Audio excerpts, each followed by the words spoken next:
Good Lord. This must be some testimony, I think, to the guests that we have here this evening. So I'm going to be very short in my introduction. I'm Peter Sutherland.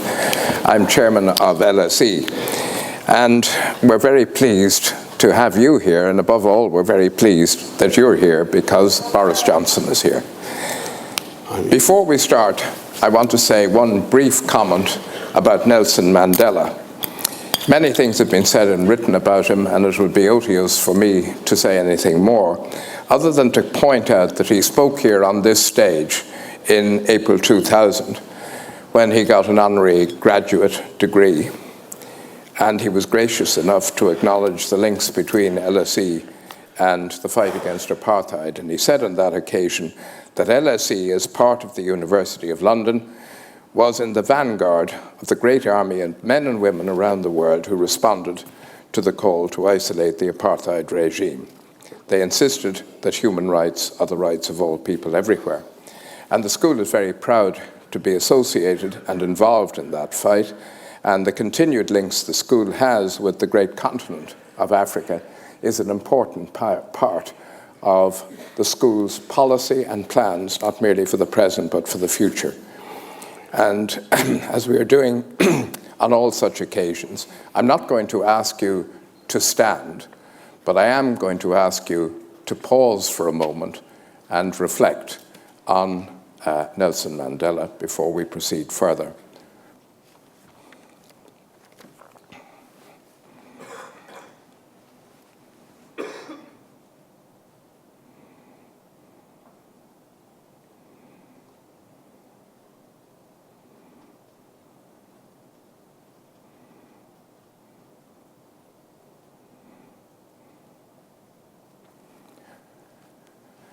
Thank you very much.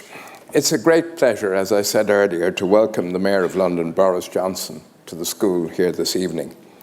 The event was rearranged after the murder of drummer Lee Rigby in Woolwich in May this year. And while acknowledging that dreadful event, we're very grateful that the Mayor has agreed to come back here this evening and to honour what his commitment was to speak to LSE on an occasion in the future. As we all know, Boris Johnson is a man of great discretion, low profile, and customary understatement. Who could possibly agree with the comment that I read in the Financial Times, surely an unfair comment, that, I quote, "Boris has a talent for carefully calculated imprudence." However, we would all be delighted, I think, this evening to hear his customary candor on a number of topical issues. And as far as I am at least concerned, the more imprudence in those comments, the better.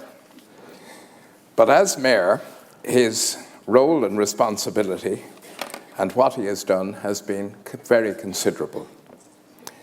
He's promoted the Crossrail project, the modernisation of the Underground. He's set up a commission to consider the needs of outer London. He's been engaged in overseas trade missions. He's been developing the image of London abroad in a very positive way. And few British politicians have such prominence, and probably none are so immediately recognisable.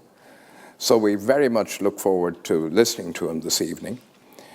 I'm told that I have to say that for those Twitter users in the audience, the hashtag for today's event is #LSEBoris. Some of you may understand what that's all about. As usual, after the lecture, there will be a chance for you to put questions to Boris Johnson. But he will deliver his lecture on the future of London within the United Kingdom. Whether he adds to that and within the European Union or not, I do not know. Thank you very much indeed. Thank you very much. Thank you very much. Thank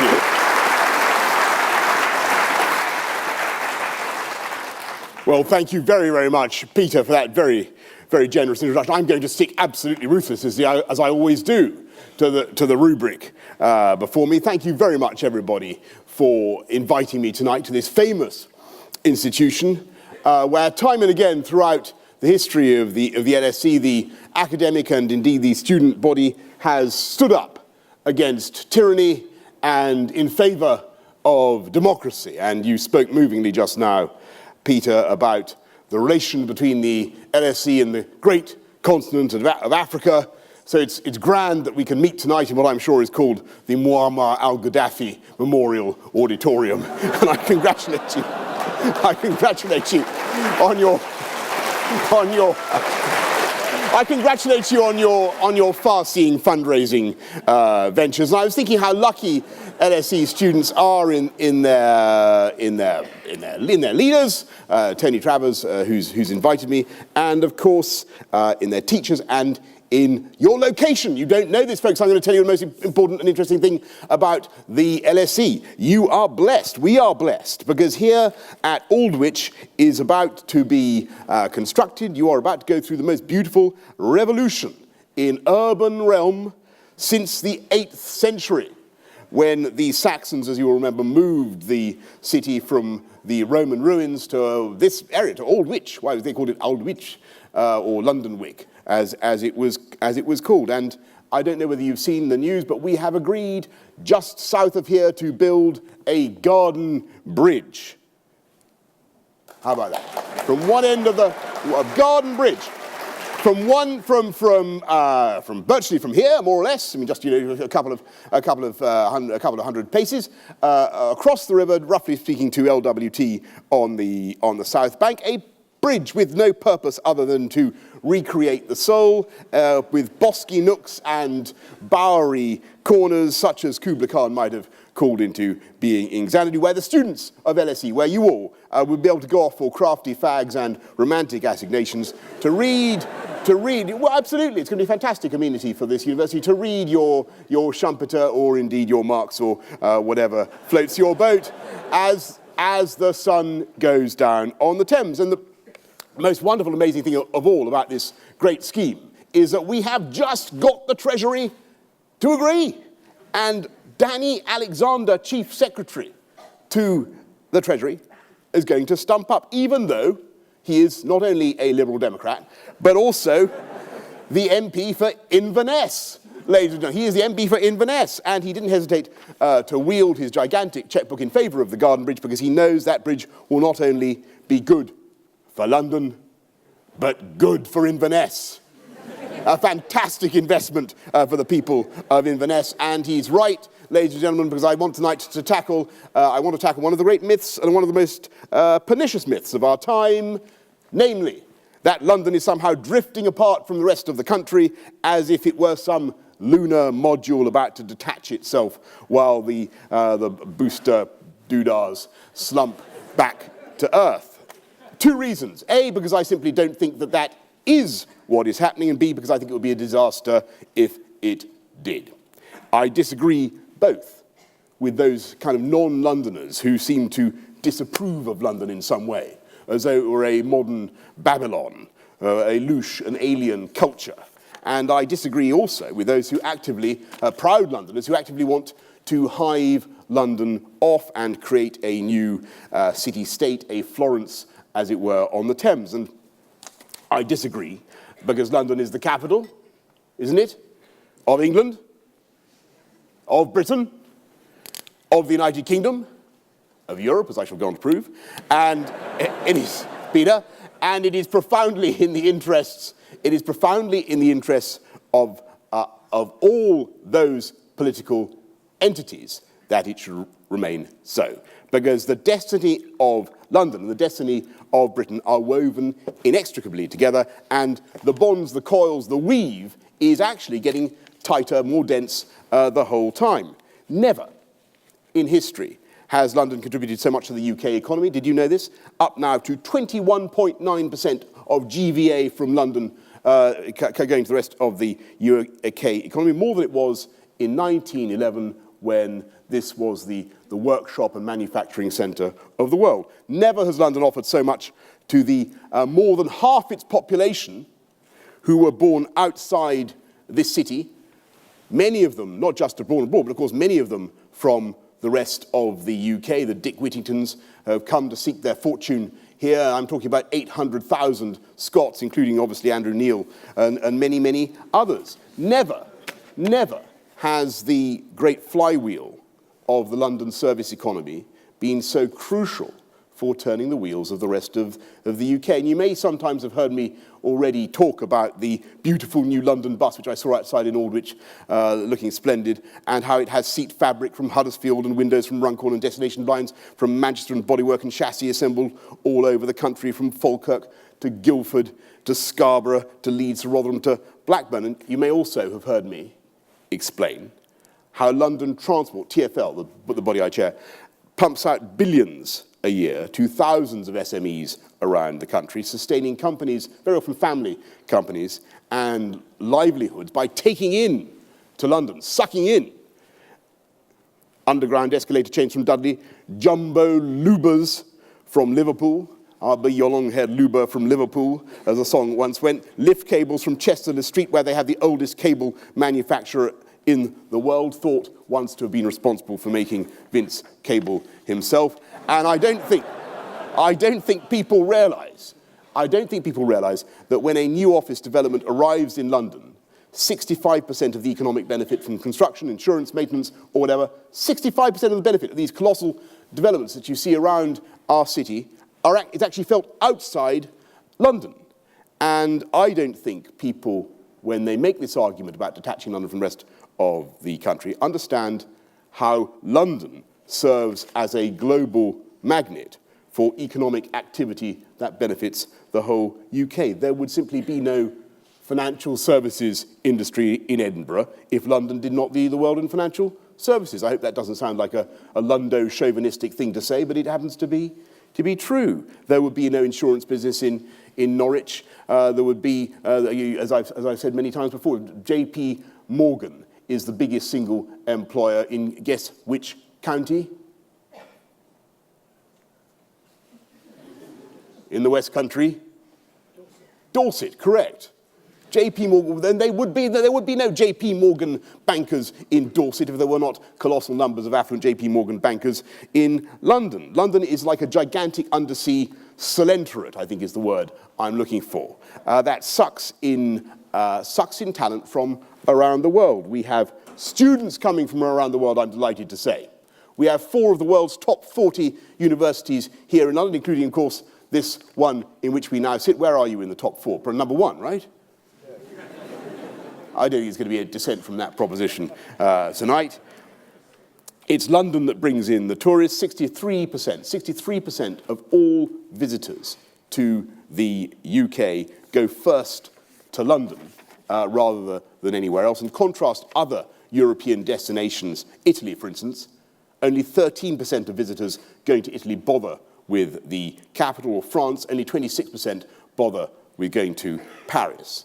And it's London's seething mix of cultural and economic activity is then spread across the country, or whatever an undersea celenterate does when it, what does an undersea celenterate do? It respires, doesn't it? It sucks in and then it, what's the word I want for the opposite of the sucking in process of the undersea celenterate? What's that? Osmotic. Well, no, I don't think it's quite osmotic, is it? I think it's a two-way thing, and London gently expels, I think is the word I want, expels talent, economic activity, dynamism around the country. And I'm thinking of great cultural brands like the Tate, going to St Ives and Liverpool, or the V&A, going to Dundee, commercial brands, Selfridges, popping up in Manchester and Birmingham, Harvey Nichols in Leeds, Edinburgh, Birmingham, Manchester, and Bristol. And I don't for a minute deny that when the undersea celenterate ingests things, it ingests wonderful things from the rest of the country, clearly. Back in it always has done, and huge, as I said earlier on, talent comes from around Britain. The greatest band in the 20th century, greatest band of our times probably came from Liverpool. Yes, come on. Liverpool. Is anybody seriously going to disagree with that? But in the end, where did they record their stuff? They recorded it at Abbey Road. I'm not going to have to send to Liverpool to apologise for mentioning this fact, but they recorded their songs at Abbey Road in London. In the end, it was London that helped propel and project them around the world, and that is truer today. That role of London in projecting the British economy is truer than it has ever been. And I conclude from this that the secret of the national success of Britain is not to engage in some mad process of decapitation, of separating the greatest city on earth from the rest of the country. The secret is to strengthen London as the gateway to Britain, and that is indeed what we have been trying to do. And Peter kindly alluded to some of the things that we have done. We are at the moment seeing phenomenal investment coming to London in the last few months, and just since the Olympic Games, we've seen colossal sums of money invested by the Chinese, the Royal Albert Docks. They're bringing about 6 billion quid to create a third financial district for London. About 1.6 billion pounds coming from Malaysia to the Battersea Power Station, that crumbling old relic fit for nothing except the cover of a Pink Floyd album, now going to be transformed into thousands of homes, jobs, restaurants, heaven knows what. Croydon, who's here from Croydon? Let's hear it for Croydon.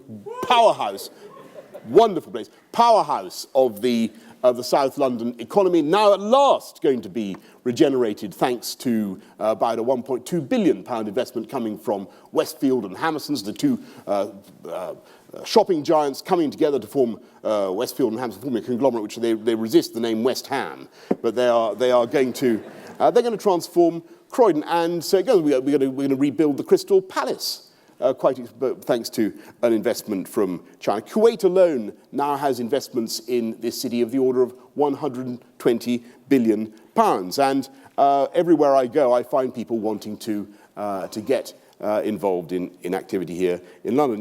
You may wonder why we're being so successful and what it is about London that attracts these international investors, and why it is that I'm the mayor of the 6th biggest French city on earth, as I'm proud to be, or why I'm the mayor of the 12th biggest Australian city, the 20th biggest Russian city, or as someone said to me when I was in the Gulf, I'm the mayor of the 8th emirate, he proudly told me. I don't know whether it's obviously a badge I carry with pride. Why is it that people want to come here? And I think if you look at what's been happening over the last few years in London, it's really pretty exciting. Crime, which matters a great deal to people deciding where to invest, is down over the last 5.5 years, to pick a period entirely at random, by about 11 or 12%. The murder rate is down to levels not seen since the 1960s. We are so ruthless in enforcing the rule of law here in London that we lock up our MPs for trying to pass their speeding points to their wives. And absolutely right. Absolutely. It sends a very powerful signal around the world. And we are so punctilious in patrolling the city with complete impartiality towards every community that we recently arrested the Duke of York for loitering in the shrubberies of Buckingham Palace. And that sort of thing goes down very big around the world. They think these guys are serious. They take the rule of law serious. I won't be subject to arbitrary arrest. And that's why they're investing. And that's why we're able to get schemes off the ground that would otherwise be stalled, like Battersea, that's been, as I say, mouldering away for 30 or 40 or 50 years. And we need to get on with it, and we need, obviously, to do more and to do it faster. Because one feature of this city today, perhaps one of the most important statistic I want to leave with you tonight, is that we are seeing a massive population boom. And no thanks to me, since I've been mayor, the population of London has gone up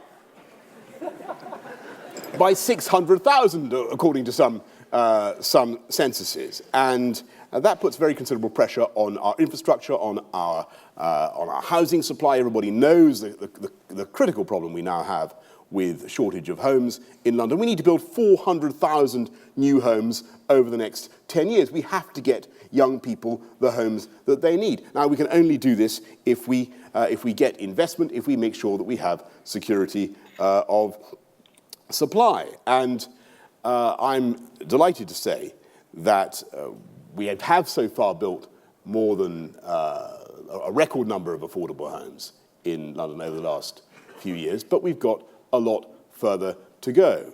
And that's one of the reasons why I'm so devoted to what Tony Travers had to say recently about security of funding in London. We need to know that we are going to get the funding we need to do these great projects. And he said, as I'm sure you know, that we should devolve, because you're all students of Tony's, aren't you? Well, okay, well, Professor Tony Travers did a brilliant report called the Independent Finance Commission for London, which proposed that the suite of 5 property taxes should be devolved to London and indeed to all other cities in England. Now, who knows what the suite of 5 property taxes is? Apart from Tony. They are council tax, stamp duty land tax, business rates, the annual tax on enveloped dwellings, and which have I left out? Have I said capital gains tax? No. Capital gains tax. Those are the 5. And the project, which is fiscally neutral, is to hypothecate the value of those tax receipts and give it to the authority in London, give it to the boroughs, give it to the GLA, and give us the certainty that we will be able to invest in the infrastructure, in the housing that we need. Because believe me, we are, with a growing population. We're going to have 9 million by 2020, we're going to have 10 million by 2030. We are going to need not just hundreds of thousands more homes, we're going to need new river crossings, we're going to need Crossrail 2, we are going to need massively to invest in this city. And we can only do it, or rather we can do it much more easily if we have that certainty. And I passionately support what Tony has said, and I hope very much that all you will join me at the barricades. Join me at the barricades. What's our cry? What do we want? The suite of 5 property taxes devolved to London. What are they? We're not entirely sure. When do we want it? Now. That's our slogan. And remember, if the Treasury complain, remind them that it is fiscally neutral. And what it would do is give local politicians an incentive to go for policies that will generate jobs, generate growth, and that will be economically sensible and prudent. It is a very, very good idea for this country. And it, by the way, it helps us to answer the question, what do the English, or what do the great cities of England get out of devolution? Which is the question, one of the questions that I think has been posed in this series of lectures. And the answer is not very much so far, is it? And I think it would be it's a small step. It's not a giant leap forward for local fiscal democracy in England, but it would be something. And it wouldn't begin to match what the Scots and the Welsh yet have, but it would be something. And I think it would be wholly right to do. And the last thing that we should think of doing, and I will more or less conclude on this point, the last thing that we should think of doing is breaking up, devolve this fiscal authority to the cities of England, but do not break up the union between England and Scotland that helps make up Britain and has made us one of the most successful political constructions of all time.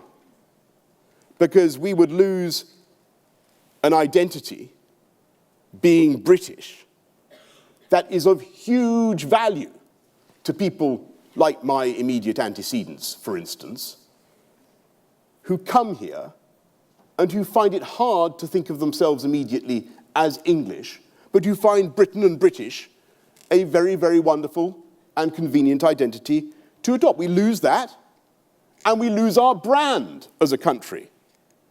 I was in Kuwait the other day, as Peter was saying. I go around drumming up interest in London. I was in Kuwait, and I saw this incredible shopping mall where there was a shopper buying underpants made in, guess where? Huh? Yes, Britain. Made in Devon, which is apparently an underpants city. Apparently Devon is an absolutely fantastic place to make underpants these days, owing to some tax break I'd never heard of. But why why was that shopper, why was she in her kit, why was she going into a shop in the middle of Kuwait to buy underpants made in Devon? Because the shop had a red, white and blue flag and bunting all over it. It had guardsmen in busbies at the door, looking a bit forlorn actually, but their message was Britain. And what will those people think? What will those shoppers in Kuwait think if the Union flag is red and white and green, as it will be once you abstract the blue of the St Andrew's cross? Am I not right? What will they think? And indeed, what will we call ourselves if you lop off the top of Britain? And because we can no longer properly call ourselves British, we'd have to say that we were rather like the former Yugoslav Republic of Macedonia. We were the rest of the UK or something. We were our UK, or perhaps we were the former UK, or FUK. And my question is, what the former UK do we think we are doing? We are stronger, if I can put it as delicately as that. We are stronger together. And by the way, I believe we have a great future together. This is a quite extraordinary city which is at the crossroads of the world economy, thanks to the native wit and ingenuity of Londoners. We don't have any gold or zinc or aluminium or indeed any bismuth or beryllium or tantalum or any other non-ferrous metal, as far as I know, in London. But we have in London the biggest metal exchange in the world, don't we? Thanks to our ingenuity and our ruthless metal trading abilities. We don't grow much wine in London, more's the pity, though we do have a vineyard, I think, about to start up in Enfield making champagne. But we do have the entire market for Bordeaux futures, which we've brilliantly snaffled off the French. We continue, in spite of our economic difficulties, we continue to export the most stunning things from London. We export bikes made in Chiswick all the way to Holland. We export TV antennas made in Wandsworth to Korea. We export growing quantities of a very dense kind of chocolate cake made in Waltham Forest to France. Let them eat cake made in Walthamstow, as I always tell the French. We have exported Piers Morgan to America, which is a signal achievement. And I predict that by the middle of this century, I'm going to make some concluding predictions about the incredible developments that you're going to see in the city. By the middle of this century, London will have, as I say, about 10, 11 million people, probably about 11 million people, and it will have established itself as the unchallenged capital, not just of England, not just of Britain, not just of the United Kingdom, but, believe me, of Europe. And we will have by then, by 2050, we will have a population of 72 million. We will overtake Germany in the following decade, not just in numbers, but probably also in economic output as well. And I will go further. We will have, or you will have, because I may be, well, I'll still be very hale and hearty in 2050, I can tell you. We will have a monarchy, we will have a union between England and Scotland, and many, many things will be the same. We will have a government still trying to build a third runway at Heathrow, while the rest of us have gone on to do better schemes. I predict that Mr. Julian Assange will still be holed up in the Ecuadorian embassy, wasting police time and resources, and the LSE, the London School of Economics, will have lengthened its lead as one of the greatest, if not the greatest, higher education institution in the world, and people will continue to come to Britain to have a cosy tea in a Welsh pub and enjoy a traditional night out in Newcastle, as you do, or romp with a shaggy Highland cow, or whatever you get up to with a Highland. But, and this is the critical point to which I return, but they will come, but insofar as that is their ambition, they will come to London first just to see the beautiful Garden Bridge. And that is why we need London as the world capital of finance, of culture, of law, of the arts, of live music, of tech, of fintech, of nanotech, of biotech, edtech, tech. I mentioned tech already, but above all, we will need London as the capital of Britain. Thank you very much indeed for your time this evening.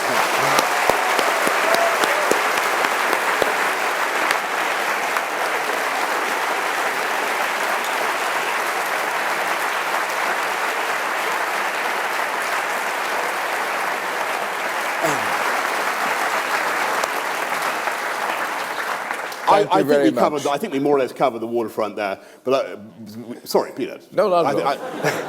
If there are any questions, I'll be delighted to have a go at answering them. Since this is about my 15th speech of today, forgive me if I get ragged. But yes, I'm sorry, Peter. No. This gentleman here in the third row. We've roving microphones somewhere. Where are they? They've vanished. Of all days, where are the microphones? Here they are.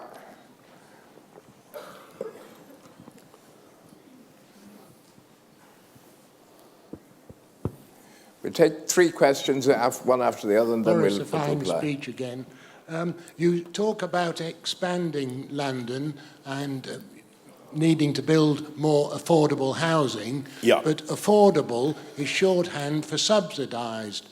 Who's going to pay this subsidy? Will it be our children and grandchildren? Well, in many cases, obviously, it's the developers who are able to offset the deduction by the revenues they get from what they call the market housing. So there's that aspect of it. I'm afraid, yes, there is a taxpayer element to it, but I believe it's absolutely economically indispensable to get on and build more homes for Londoners. It's now, the CBI will tell you, it's the single biggest worry, the single biggest cause of economic inefficiency in our city is the difficulty that our workforce has in living near a place convenient to their place of work. And the worse that gets, the bigger the inefficiencies that will be introduced. And the costs are rising the whole time. Everybody, I mean, I'd just be interested to know how many people here are actually in the lucky position of having any kind of equity. How many have equity in your property? How many have a stake in the value of your property? Who's actually got? That's extraordinarily high number, actually. That's fantastic. Well, good. Well, that's why you're very brilliant LSE students, and it's the smart thing to try to do. Most people are trapped in paying very, very high rents without actually seeing any of the upside that comes with the ever-rising London property market. We have got to help more people onto the property ladder, particularly by part rent schemes. And yes, they require subsidy, but in the long term, they are massively beneficial for the economy of this city. And by the way, new homes in Britain, new homes in London will drive the rest of Britain, the rest of the British economy. I think I mentioned earlier the 63% of value from an office development that goes to the rest of the country. That is also true of domestic housing in the sense that all those window frames, all those bath fittings, all those bricks, they come from outside London by and large. They come from the Midlands. They're massively beneficial in getting the economy going. So I think it's a very, very prudent and sensible investment for society. This person here in the front, fourth row. Hello, thank you. At the beginning, you mentioned standing up for democracy. I'd like to have a reaction then on what's happened at ULU, where they banned student protesting till June. And will you set up an inquiry into the University of London Union, which is getting shut down at the end of the year? Students were protesting against it. And will you set up an inquiry into the treatment of students by the police last week? Right. You're going to have to forgive me. I'm not as familiar as I should be with what happened to students last week at ULU. What happened? What did the police do? 39 students were arrested, and there was. Thank you. 39 students were arrested, and there was perceived rough treatment of students, taking them out of the building. It was a combination of the management and police work at Senate House. Well, look, on that point, I will certainly take it up, because that's my job as chairman of the Mayor's Office of Police and Crime, and I will look at that, and I will, if I may, I will write to you about what I am told. We will make inquiries about the rough treatment. On the democracy thing, again, I'm afraid I'm just unsighted as to what the dispute is about, and I'm in favour of free speech. What did you want to say? Say it now. What was it? Is it printable? They're shutting down the union as itself as a student body. So Why? well, if we can convey this to the people who are making this decision, that would be most helpful. Okay. Well, listen, I don't want to seem unnecessarily demagogic here, but I don't know. My general instinct is that student unions are very good things, and since I used to try to campaign to get elected and those sorts of things myself, I love them and I support them. I don't know what's the beef with the student union. Anybody? Peter, do we know what the story is? No, we don't. We don't know what the story is. Okay. We're going to get to the bottom of it. We're going to stick up for democracy if we possibly can. We'll find out. We'll find out. Tony, you're looking anxious here. I don't know what it's all about. I undertake to make inquiries on your behalf of a general nature. I don't think, institute a formal inquiry. I don't have any locus in the matter. I'm not responsible for education, but I am responsible for policing. I'll have a look at the other matter you raised. Let's have somebody on this side. Over here. The lady here, third in. As an international student, I'm sort of concerned about immigration policy that's been recognized recently, especially in Parliament. So what are your views on immigration? I mean, international students and international citizens obviously have a large impact in London. They do, and a beneficial impact too. And as I said the other day, I think I'm probably the only politician in this country who's willing to have to say a good word about immigration. And I do. I mean, not just because I had a Turkish great-grandfather who fled Turkey, obviously. Actually, he fled all sorts of places by the end. But he came to Wimbledon. He then went back to Turkey and came a terrific cropper. But if he hadn't come to London, obviously I wouldn't be here. That's axiomatic. And I think he'd have been. He came here because London stood in his mind as a place that was a haven, that stood for freedom, that stood for democracy, the rule of law, that would protect people like him, and it did. And I think we benefit hugely from talented people coming to our city. I think we benefit massively from brilliant students coming to London, and I have campaigned pretty tirelessly. I'm feeling pretty exhausted tonight, but I've campaigned tirelessly for student visas. And it's absolute economic nonsense to try to exclude from our economy people who have so much to contribute, not least to the higher education budgets that we deploy. I mean, not to put too fine a point on it, it is the fees of the international students that are heavily cross-subsidising the rest of the university cohort. I'd be blunt about things like that. And that is a good thing. That is a fantastic thing. We should encourage it and we should support. Of course, you don't want people overstaying and being and bogus students and all the rest of it. You've got to crack down on whatever rackets there are, and you've got to stop people coming here and milking the system or doing or misbehaving in any other way. But we won't succeed as a country if we simply have a bring down the shutters on him. I mean, we've succeeded. What we've done in the last couple of years is we've brilliantly had a 60% reduction in the number of New Zealanders coming to Britain. I mean, fantastic. I don't see who that helps particularly. I want to see a more progressive, a more dynamic approach, and I've made this point many times. But to be fair to Dave and to be fair to the government, I do think they get that. I do think that the Prime Minister gets that. I think he is getting this. He's getting this time and again when he goes abroad. He will have had the message in China. People want talented people who have much to contribute, want to be able to come without too much hassle. We should make it possible, whilst obviously keeping out people who simply want to leech off benefits or all the rest of it. So there you go. That's my go on. How are we going to do this? Gentleman over here on the left. What, if anything, could be done to correct the left-wing bias of the BBC? I think. the tragic answer is I don't think there is anything that can be done.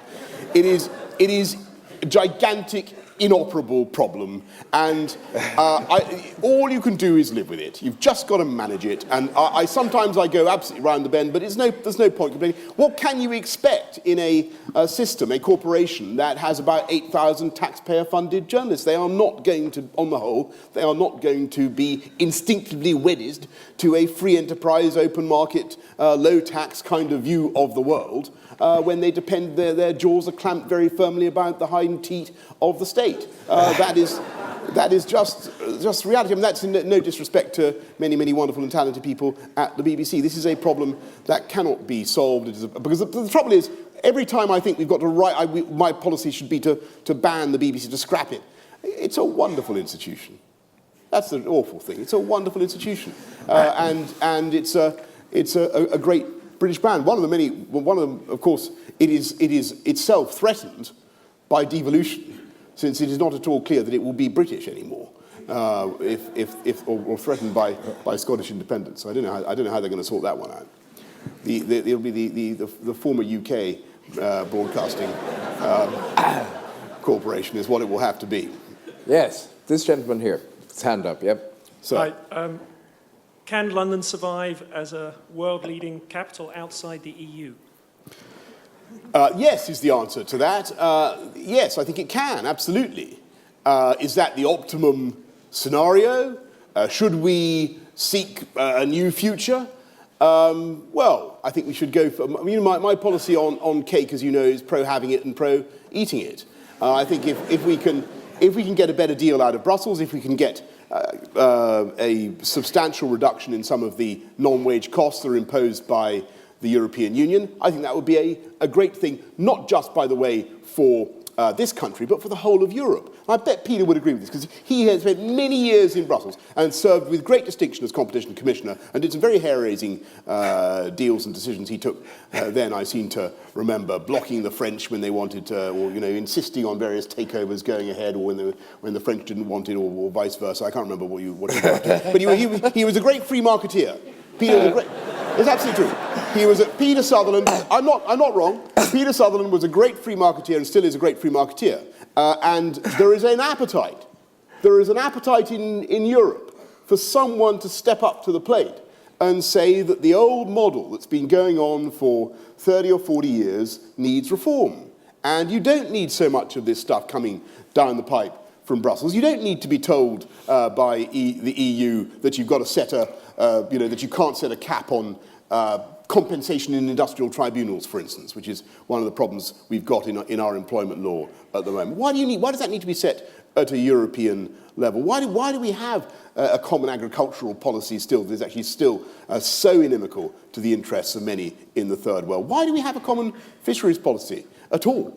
There are many, many reforms that you could introduce. That would be greatly to the benefit, not just of this country, but of the whole EU. There is a massive appetite for it. I think David Cameron is ideally placed to lead that campaign, lead that renegotiation, and get a better deal. And in those circumstances, if we were presented with the option of remaining in the Internal Market Council, able to call the shots in some of those important decisions, still able to deploy our vote, whatever it's worth nowadays, greatly diminished proportionally, but still important. If we were still there, still had our crep, whittled down, but still there, still able to lobby for Britain, then I think, and we conceived of ourselves as having a much bigger and wider interest in the rest of the world, then I think that would be a great future for this country. The future for Britain is to be at the centre of the concentric, of the intersecting circles, if you like, the intersecting set in the Venn diagram of the world. And that is the way we should think of ourselves. And Europe, this is why I gave my initial answer, there's a perfectly good future for this country outside. The EU, as a proportion of global GDP, has gone down just since 1989, from about 30% of global GDP to about 19% of GDP today. And even though the EU as a whole has got much bigger. The big markets, the opportunities, are around the world. And that's one of the reasons, by the way, why we need to equip ourselves forthwith, as our European rivals are doing, with a proper, competitive, 24-hour, 4-runway hub airport that will allow us to communicate properly with these growth markets around the world. And we'll stop Schiphol and Paris and Charles de Gaulle effectively eating our lunch by taking the business that is going there. And that should be our approach. It should be internationalist. It should be firmly internationalist. It should be pro-American. It should be pro-European. But whether we need to remain in the EU or not has become less critical, less decisive about our national identity in my lifetime. There's no doubt about that. I'm tempted to say that some of the banks don't agree with you, I don't think. I mean, there is a bit of a worry in some quarters if Britain were to leave the European Union. And I heard what Goldman Sachs had to say the other day. Peter, of course, represents Goldman Sachs, amongst other things. Not to be confused with the vampire squid permanently wrapped around the face of humanity, whatever its blood funnel seeking money. I saw what Goldman's had to say about that, and that is unquestionably true. I mean, it's a serious point, because I think the biggest risk is the uncertainty, and the biggest risk is the feeling in the market, the feeling the sentiment amongst foreign investors that a critical decision is being taken, the implications of which are not fully understood and could be bad for their investments. There's no question at all that is the risk. I think it's more to do with sentiment than reality. I think there could be, as I say, a viable future outside. It's outside the EU. It is not the one I prefer. I hope it's clear from what I'm saying. It's not the one I prefer. I would prefer to remain within the single market, to be at the heart of the global economy, to look to the wider world and to have our cake and eat it. That is my preferred approach. Next question, we'll have somebody further up on the left. Yeah, any one of those. Do you believe we should renationalise the railways? Renationalise? Yeah. Well, it's a fascinating thing. Winston Churchill, funnily enough, always used to be in favour of nationalising the railways. I don't know why I mentioned that. He wasn't much of a traveller by train. In fact, he never, ever went on the London Underground. Isn't that disgraceful? Or he did once. Winston Churchill went once on the London Underground and had to be helped to understand how to use it. I think I speak with as somebody, probably the only Tory politician in the last 50 years to bring a substantial railway network back into the public sector, which is what I did when I broke up the PPP, as some of you may remember, or possibly not, by the blank looks on your faces. And that was the right thing to do. I think it is a difficult question. I think the difficulty we had with the PPP was that we had a load of private sector contractors who just didn't have to take the interests of Londoners into account as they got on with upgrading and modernising the tube. But in the end, it became intolerable, and we had to take it back. We had to organise it ourselves. Now, in the case of the talks, perhaps what I can say is in London, for which I'm responsible, what I would like to see is the railway franchises, the suburban railway franchises, how shall I put this, shared. Responsibility for setting the railway franchises should be shared with TfL. And where are you? I think that would be a good thing for commuters and for London. Whether you actually have to renationalise, I doubt. I mean, there are advantages in having a privatised system. You're able to raise considerable sums on the markets. You're able to use private sector disciplines to bring costs down. There are considerable advantages. I don't think, to do that wholesale. What I would want to do is to have the rail franchises in London brought more within the general ambit of Transport for London. I think that would be a great thing for consumers and for a great thing for passengers. And we're going to get the West Anglia line. What we need is the South East line, the South Eastern services as well. One final question. I'm afraid we have to bring this to an end in a couple of minutes' time. In the wake of the recent deaths of quite a few cyclists, and being a cyclist yourself, I'm a cyclist. I ride every day from my flat to uni and back. What are you actually going to change? Because the drivers, it states in the Highway Code, Rule 163, you can check if you wish, that it says that cars should give vulnerable road users the same space as another car. Yeah, and they don't respect that. They don't. Cyclists don't respect, or some don't, they shouldn't go through red lights, they shouldn't ride on the pavement. The people who use Boris bikes often don't have helmets. What are you going to do to improve safety? Okay, right. We're doing about 4 different things.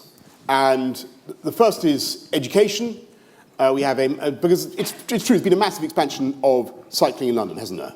It's gone up about 150%, by 175%, something like that. Huge expansion in cycling. And a lot of people say, well, what are you doing to teach those cyclists how to do it? Well, we are teaching them. Does anybody want to cycle but doesn't at the moment? We can coach you, we can help you. We have TfL, we have people who are willing to show you how to be safe in the London traffic. We've already helped, I think, about 7,000 adults. We've shown about 38,000 kids how to ride a bike. We have schemes to help people and to educate them. Number 2, you've got to have better safety features on the most dangerous vehicles, particularly the HGVs. So you've got to have the mirrors, you've got to have the Fresnel lenses on the mirrors, you've got to have the visible and audible signs indicating that which way the vehicle is going. You've got to have the sidebars on the HGVs to stop people being dragged under, because that's how you've seen some of the most terrible injuries. You've got to have all sorts of things that make vehicles. And indeed, we're going forward with a safer lorry zone in London, like the congestion charge zone, where no vehicle that disobeys our safety provisions will be allowed to enter. Number 3, you need to have enforcement. Getting to your point about cyclists jumping lights, in the last few weeks we have stopped, fined, I'm delighted to say, 752 cyclists for jumping the lights. I haven't personally, but the police have. And in case you think I'm picking on cyclists, we've also stopped and fined 1,392 motorists, mainly for talking on their mobiles or for jumping the lights. So you've got to enforce the rules of the road. And the 4th thing you've got to do is you've got to invest in our transport infrastructure and make London beautiful to cycle in.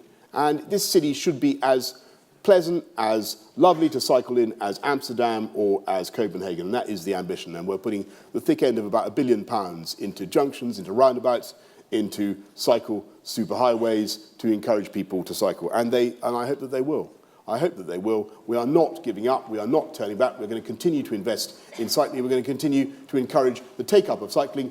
And let me just remind you that in spite of the recent tragic spate of accidents, it is the case that in the last 5 years, there were fewer cyclists killed on London's roads than there were in the 5 years before that, even though there has been a huge increase in cycling, and the number of, I think, people killed or seriously injured in the last 10 years or so has come down by about a quarter. So, and that again is in spite of a very considerable increase in the number of cyclists. Now, that is a tribute to the efforts of the police, of everybody who's trying to improve the roads, but it can only happen if cyclists are responsible. I would urge everybody to get on their bikes, as I shortly will, if I ever get to the end of answering this question, and enjoy yourselves. London is made for cycling. It's made for cycling. It's beautiful. It's huge and flat, with loads of parks and bosky nooks. The one place you will not be able to cycle, I am afraid to inform you, is the Garden Bridge, which will be strictly for meditation and contemplation without being intimidated by people on bicycles. In fact, I'm not even sure that we're going to allow dogs. In fact, can I ask, Peter, can I ask this distinguished audience what their views are on whether we should have dogs on the Garden Bridge? No. This is democracy. The LSE stands for democracy. Can I have a show of hands, please? All those in favour of allowing man's best friend, the dog, on the Garden Bridge? Okay. And all those against? What's your view? Over. Yeah, I'm afraid no. Isn't that interesting? Isn't that interesting? Well, that may be a guide to policy for which I'm most grateful. Thank you very much. Okay, Boris. Well, first of all, let me make 3 comments. We've been privileged to hear a first-class raconteur as well as a person who is really both entertained and informed. And we're all very grateful to you, Boris, for being with us. Pleasure. And spending a lot of time in LSE in a very busy schedule. 2 other points. First of all, I'd ask everybody to remain seated until the Mayor leaves the room. And thirdly, and this is both good news and bad news, as we've scaled up to a much larger venue than would normally be the case, the drinks reception, which will take place afterwards, is only open to LSE staff and students. You mean please, not me? but the rest are you're very welcome. And that is in the atrium of the Student Services Centre in the old building. But I would ask you now to show your appreciation of our guest in the customary way.